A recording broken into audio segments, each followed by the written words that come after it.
ہاں جی، تو آپ کے ذہن میں کوئی سوال نہیں ہے نا؟ ہاں جی،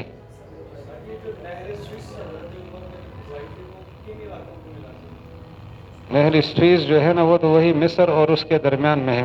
حضرت عمر رضی اللہ عنہ کے زمانے بنی تو بعد میں ہے نا، بنی تو 1859 سے ہی اس کا آغاز ہوا تھا، 1859 سے، اور 1800 یعنی 10 سال کے عرصے میں پھر اس کے اندر تکمیل ہوئی اور پھر جاری ہو گئی یہ نہر بحر احمر سے.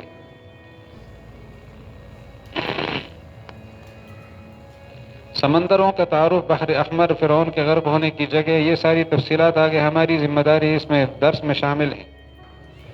دیکھو بھئی، نبی علیہ الصلوۃ والسلام تشریف لائے ہیں نا، تو کوئی بھی پیغمبر ہو اس کے سامنے یہ 5 اہداف ہوتے ہیں: عبادات، عقائد، عبادات، معاملات، معاشرت، اور ہمارے لیے کون سا عقیدہ قابل قبول ہے جسے قرآن و سنت نے طے کیا، اور کون سی عبادت اور اس کا نقشہ قابل قبول ہے جو قرآن و سنت طے کرے. اسی طرح معاملات اور معاشرت اور اخلاقیات، ہر شعبہ زندگی میں ہمیں کس کی رہنمائی درکار ہے؟ قرآن پاک، سنت رسول محمد الرسول اللہ اور قرآن پاک کی رہنمائی. یہ انبیاء، اس کی تعداد آپ کے سامنے آ گئی. یہ ایک خاکہ ہے، ایک نبی کا کتنی مرتبہ ایک نبی کا قرآن پاک میں نام آیا ہے. تو آدم علیہ السلام کا نام آیا ہے 25 مرتبہ. ان میں اولو العزم شخصیات 2 بابے دیکھ رہے ہیں نا آپ، کون کون؟ 2 بڑے مذہبوں کے پیغمبر اور آخری پیغمبر. آدم علیہ السلام سے تو آغاز ہوا ہے، تو 25 مرتبہ ان کا نام آیا ہے. اور وہ جو واقعہ سجدہ ملائکہ ہے وہ 7 دفعہ آیا ہے، لیکن ان میں 2 جگہ آدم علیہ السلام کا نام نہیں ہے. 14ویں سپارے میں سجدہ ملائکہ کا تذکرہ ہے، آدم علیہ السلام کا نام نہیں ہے. اور 23ویں سپارے سورہ صاد کے آخری رکوع میں سجدہ کیا فرشتوں نے، ابلیس نے نہیں کیا، تکبر اختیار کیا اس نے، وہاں آدم علیہ السلام کا نام نہیں ہے، واقعہ ہے. تو 2 جگہ ایسی ہے کہ تذکرہ آدم علیہ السلام کا ہے، نام نہیں ہے، تو وہ، اور 25 مرتبہ ان کا نام آیا ہے، تو کتنی مرتبہ تذکرہ ہو گیا آپ کا؟ 27 مرتبہ. اور آپ دلچسپ پہلو سامنے آئے گا کہ نبی علیہ السلام کی 27 صفات قرآن پاک میں بیان ہوئی. تو اس سلسلے میں اب کس پیغمبر کا کتنی مرتبہ نام آیا ہے؟ نوح علیہ السلام کا نام 43 مرتبہ، ہود علیہ السلام 7 مرتبہ، کل بتایا تھا نا صالح علیہ السلام کا، اور شعیب علیہ السلام کا کل بتایا تھا 11 مرتبہ. سب سے زیادہ تذکرہ ہوا ہے حضرت موسیٰ علیہ السلام کا، 136 مرتبہ ان کا نام آیا ہے، 136 مرتبہ سے. ہاں جی، یہ 136 مرتبہ نام آیا ان کا. موسیٰ علیہ السلام کا تذکرہ سب سے زیادہ ہے. آپ صلی اللہ علیہ وسلم کے 2 نام ہیں، احمد اور محمد صلی اللہ علیہ وسلم. محمد 4 دفعہ ہے قرآن پاک میں، اور احمد 1 مرتبہ، تو 5 دفعہ تذکرہ ہوا. عیسیٰ علیہ السلام کا نام 25 مرتبہ، آدم علیہ السلام کے نام کے برابر ہے ان کا تذکرہ. بہرحال ایک خاکہ آپ کے ذہن میں ایک سامنے آ گیا ہے، تفصیلات کا یہ موقع نہیں ہے، پھر کسی کو ضرورت ہو ہم آپ کو دے دیں گے یہ انشاءاللہ. یہ ہے ارض القرآن، قرآن پاک کی سرزمین. دیکھو نا، آدم علیہ السلام کے زمانے سے لے کر محمد الرسول اللہ کے زمانے تک مہذب دنیا 3 براعظموں پر مشتمل رہی ہے. یہ براعظم شمالی امریکہ، جنوبی امریکہ اور آسٹریلیا بعد میں دریافت ہوئے. 3 براعظم بعد میں دریافت ہوئے، اور 7واں براعظم تو ابھی بھی آبادی سے محروم ہے. تو ان میں یہ جو براعظم ایشیا ہے، ایک ہے یہ، اس کا کیا نام تھا؟ یورپ. اور اس کا کیا نام ہے؟ اور افریقہ. اس کا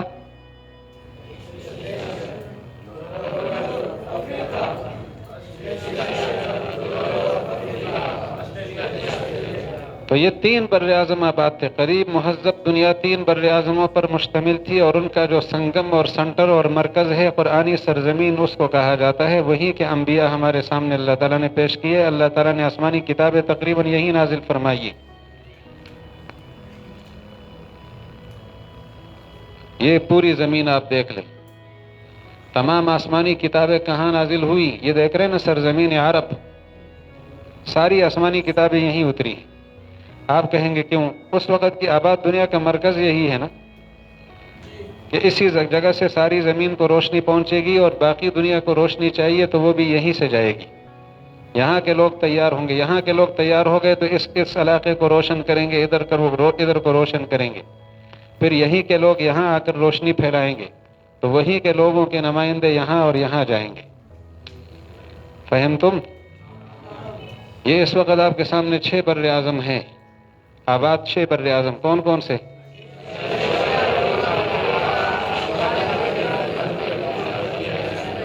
اور یہ جو آسٹریلیا ہے نا، یہ 1770 میں دریافت ہوا ہے. اور امریکہ کب دریافت ہوا؟ کہتے 500 سال ہو گئے. کولمبس راستہ بھول گیا، وہاں گیا، راستہ بھول گیا یا غلطی کی؟ تو ابن انشاء لکھتا ہے غلطی کی ناقابل معافی جرم ہے، اور اگر شرارت کی ہے تو بھی بڑی شرارت کی ہے. دریافت کرنے آیا تھا ہمیں، ادھر ان کو دریافت کر گیا، ہم گم ہو گئے. ابن انشاء کی اپنی عادت ہے اس کی، وہ ہر بات کا الٹا مطلب لیتا ہے. کہتے ہیں ایک ہی صف میں کھڑے ہو گئے محمود و ایاز، کیوں کہ دوسری صف میں جگہ نہیں تھی. کہتے جی اورنگزیب عالمگیر کے بعد اس کا، اب نہیں، شاہ جہان کے بعد اس کا بیٹا اورنگزیب عالمگیر تخت پہ بیٹھا، کیوں کہ بیٹا تھا، اگر باپ ہوتا تو پہلے بیٹھ جاتا. اس کو پڑھنا چاہیے نا ابن انشاء کو. آپ پڑھنے کا ذوق شوق مرحوم ہو گئے. انشاءاللہ یہ بات سمجھ آ گئی ہوگی آپ کو. یہ آسمانی کتابوں کے نازل ہونے کی جگہ ہے. یہ کون سی جگہ ہے؟ یہاں کون سی کتاب نازل ہوئی ہے آپ جانتے ہیں؟ عیسیٰ علیہ السلام پر نازل کتاب ہوئی جو وہ یہاں تھی، اور حضرت داؤد علیہ السلام پر نازل ہونے والی کتاب بھی یہیں نازل ہوئی. تو کون کون سی کتابیں ہو گئی؟ انجیل اور زبور. اور یہ صحرائے سینا ہے. اللہ کی شان. یہ جو خلیج سوئس ہے نا، وہ یہ ہے بحر احمر کا شمال مغربی کنارہ، اور یہاں سے یہاں تک نہر ہم نے بنا کر دی ہے تاکہ انگریزوں کے جہاز یہاں سے آسانی سے گزر سکیں یہاں کی تیل لے جانے کے لیے. وہ جو واسکو ڈے گاما متبادل راستوں سے آتا تھا، اس کی وجہ یہ تھی کہ یہاں کا راستہ نہیں تھا. بعد میں ہم نے راستہ دیا تو لمبے راستے چھوٹ گئے ان کے. ترس آ رہا تھا نا، پیارے مقدس لوگ ہیں یہ، انگریز کیوں تکلیف کرے، سیدھا آئیں اور سیدھا جائیں. تو اس سلسلے میں اس علاقے میں یہاں پر تورات نازل ہوئی ہے، اور یہاں پر انجیل اور زبور. یہ عراق ہے. صحف ابراہیم علیہ السلام کے صحیفے یہاں نازل ہوئے، اور حضرت ادریس علیہ السلام کے صحیفے بھی یہاں نازل ہوئے. شیس علیہ السلام کی قبر بھی یہیں ہے، ان کے صحیفے بھی یہاں نازل ہوئے. تو آسمانی کتابیں یہاں نازل ہوئی، اور قرآن پاک مکہ مکرمہ. پھر پوچھتا ہوں یہاں کس کس کے صحیفے؟ شیس علیہ السلام، ادریس علیہ السلام، ابراہیم علیہ السلام کے صحیفے یہاں نازل ہوئے. شیس علیہ السلام اور فلسطین میں، اور یہاں تو آسمانی کتابیں تقریباً ایشیا میں نازل ہوئی. عالم اسلام کی قیادت کس نے کرنی ہے؟ یورپ نے. انسانیت کی قیادت کے لیے ایشیا اللہ نے پیدا کیا. آسمانی کتابیں یہیں نازل ہوئی ہیں. ٹھیک ہے نا جی؟ چلیں آگے. ہاں جی، جس وقت رسول اللہ علیہ السلام آ رہے تھے اس وقت کا نقشہ دنیا کا یہ تھا. یہ مذہبی نقشہ ہے اور یہ سیاسی نقشہ ہے. مذہب میں مذاہب دنیا میں یہ تھے: یہودی، عرب کے مشرکین. یہ نام یاد کر لو.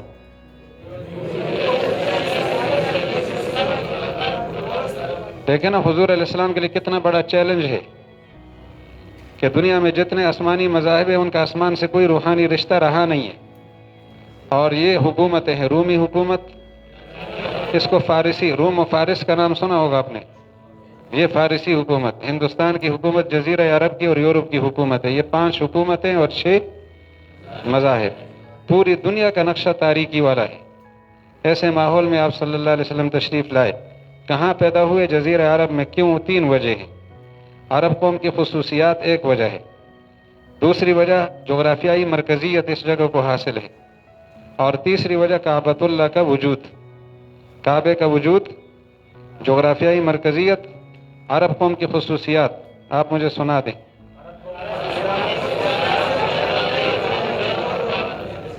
ایک آواز میں.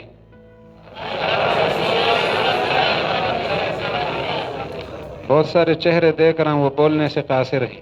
جی ذرا بولیں. عرب قوم کی عرب قوم کی خصوصیات، جغرافیائی مرکزیت، سنٹر ہے نا، مرکزی جگہ ہے. اور عرب قوم کی کیا خصوصیات تھی جو ان قوموں کے پاس تھی؟ رسول اللہ علیہ السلام کی اس قوم کے پاس وہ صفات تھی، دوسری قوموں میں نہیں تھی، حالانکہ کافر سارے تھے. خاندانی بلندی، برتری، شرافت، مرکزیت اس قوم کو حاصل تھی جس کو قریش کہا جاتا ہے، اور پھر بنو ہاشم کو. خاندانی برتری، آج کی دنیا میں بھی سید اونچی قوم سمجھی جاتے ہیں نا.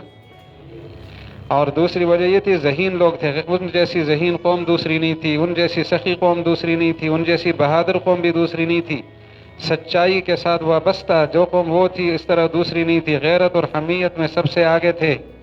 یہ وہ خصوصیات ہیں جن کی بنا پر اللہ نے اپنے آخری پیغمبر کے لیے اس قوم کو چنا. توجہ ہے آپ کی؟ خصوصیات آخر میں آپ کو نقشہ بتا دیں گے کیا کیا خصوصیات ہیں. چلتے جائیں، آپ آگے چلیں. یہ زمین ہے اس وقت کی. چلے، یہ نقشہ دیکھ رہے ہیں آپ؟ رومی سلطنت کہاں سے کہاں تک ہے؟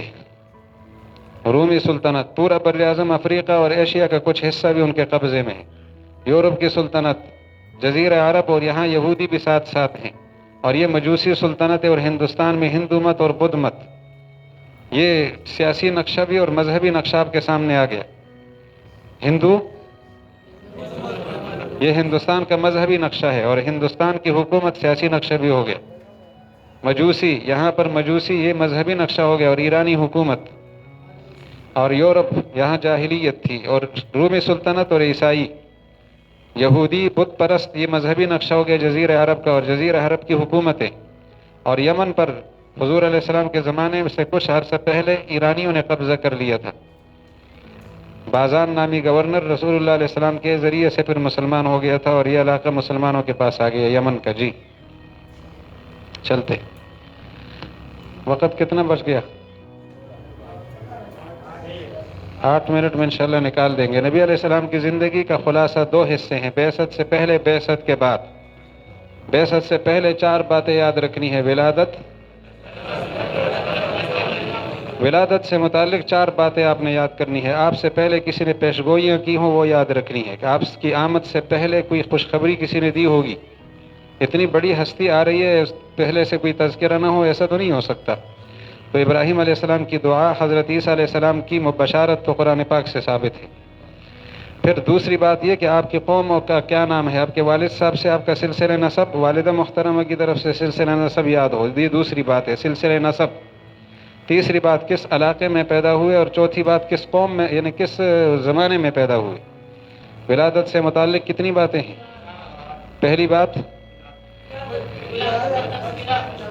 نہیں، آپ سے پہلے خوشخبریاں، پیشگوئیاں کہہ دے، پیشگوئیاں. نمبر 2 آپ کا خاندان، سلسلہ نسب باپ اور والدہ کی طرف سے. نمبر 3 علاقہ کہاں پیدا ہوئے. نمبر 4 زمانہ کب پیدا ہوئے. یہ چیزیں آپ کو معلوم ہونی چاہیے. آپ کی وفات 12 ربیع الاول کسی قیمت پر نہیں ہے، کسی قیمت پر. 12 ربیع الاول تاریخ وفات بالکل نہیں بن سکتی، یہ یاد رہے. وفات ولادت کے بارے میں اختلاف ہے، لیکن وفات 12 ربیع الاول بن ہی نہیں سکتی.